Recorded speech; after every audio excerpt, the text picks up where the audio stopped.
Хуэйхао теперь стал настоящим мастером с 5 кольцами. Снежная дева подарила просто неимоверные оранжево-золотые кольца 700 тысяч лет. Да, такой цвет колец впервые появился на континенте, немало удивив глав чистого неба.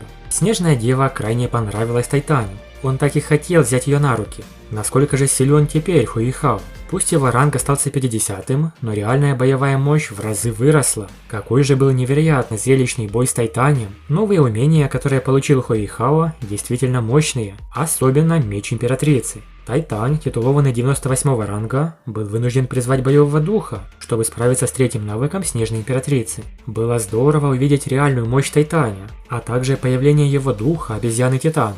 Хуэйхао, конечно, победил, но ведь Тайтань не атаковал и не использовал ни одного навыка, поэтому в реальном бою Хуэйхао, естественно, проиграл бы. Этот спарринг лишь показывал, на что сейчас способен Хуэйхао. И кстати, он пока не может использовать эти мощные навыки самостоятельно, а только с помощью Снежной Девы, но в будущем он будет активировать их сам. Что касается четвертого навыка Снежной Девы, который остался в тайне, то он особенный и требует Ледяной Императрицы Скорпиона, поскольку является их общим умением. В предыдущем видео мы подробно рассматривали этот сильнейший навык Снежной Девы.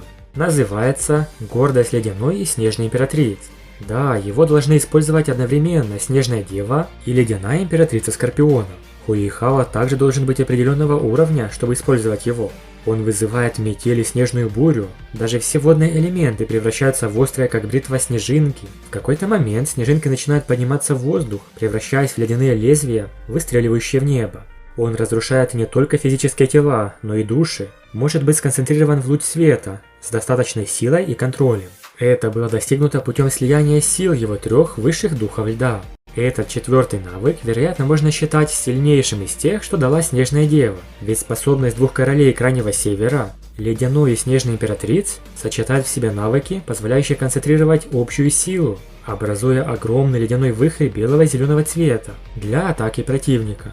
Хуэйхао знал, насколько сильны были эти духовные умения. Их сила была больше, чем у всех духовных умений ледяного атрибута, которыми он обладал. Кроме того, все духовные навыки Ледяной Императрицы становились намного сильнее при поддержке Снежной Девы. После этого Хуэйхао показал Снежную Деву Ван Дуну. Тот был в восторге, находя ее чрезвычайно милой, и даже поцеловал в щечку, на что она ответила взаимностью. Но Ван Дун был слегка озадачен тем, что она называла Хуэйхао папой. Ван Дун подозрительно спросил, откуда у Хуэйхао появилась дочь, и не связан ли этот факт с девушкой по имени Цзюйцзы. Хуэйхао рассказал всю историю о том, как встретил Ледяную Императрицу и Снежную, и о том, как они оказались в его теле. Он также объяснил, что его второй боевой дух появился не естественным путем, а благодаря Ледяной Императрице Скорпиона. Ван Дун был потрясен этой информацией. Здесь и ему неплохо бы раскрыть свои секретики, но Ван Дун сказал, что еще не пришло время. Что же будет дальше? После успешного получения 6-го духовного кольца, Ван Дун вместе с Хуэйхао попрощались с Нутянем и Тайтанем и покинули замок Чистого Неба. Ван Дун направился в Академию Шрека, а Хуэйхао в Империю Солнца и Луны. Хуэйхао не был так сильно расстроен, так как знал, что через несколько месяцев вернется в Академию Шрека. Да, обучение по обмену в Империи Солнца и Луны практически завершено. Ван Дун сказал Хуэйхао одну вещь, когда он прощался. А именно, когда Хуэйхао вернется в Академию Шрека, он, возможно, сможет встретиться с сестрой Ван Дуна. На самом деле это является обещанием, потому что сестра, о которой говорит Ван Дун, на самом деле является им самим. Очень скоро мы увидим его женскую версию. После возвращения Хуэйхао активно взялся за работу. Он начал использовать редкие металлы и создавать более сложные духовные инструменты. Учитель Сюань Цзэвэнь заметил, что Хуэйхао стал использовать новые методы и материалы, но не понимал, что именно он пытается создать. Хуэйхао держал в секрете свои планы, работая над самыми важными компонентами духовных инструментов в своей комнате. В это время Цзэн Хунчэнь, занятый политическими делами, потерял интерес к интригам в Академии. Его главной заботой стало успешное завершение обмена студентами, и он не желал усложнять ситуацию, так как конкуренция за трон достигла критической стадии. Таким образом, прошли 4 месяца. Хуэйхао наконец показал учителю, что создал.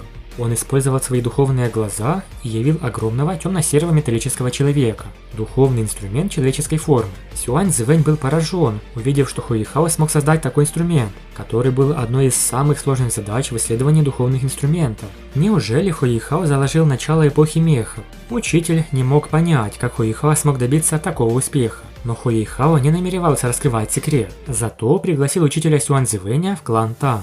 Хуэйхао сказал, что двери секты Тан всегда будут открыты. Кроме того, учитель сможет выбрать любую должность, какую захочет. Сюань Цзэвэнь не ответил сразу, но явно очень заинтересовался изобретениями Хуэйхао, ведь помимо металлического робота, он также показал механизм 8 или 9 уровня. В конце концов, и Академии Шрека, и секте Тан не хватало опытного механика. Учитель Сюань Цзэвэнь именно тот человек. Он добросердечен и концентрируется на исследованиях духовных наставников.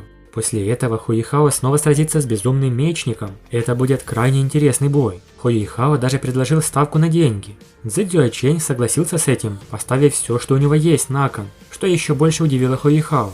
Тело безумного мечника исчезло на мгновение, а метеоритный меч в его руках распался на миллион кусочков, прежде чем он снова появился на поле боя.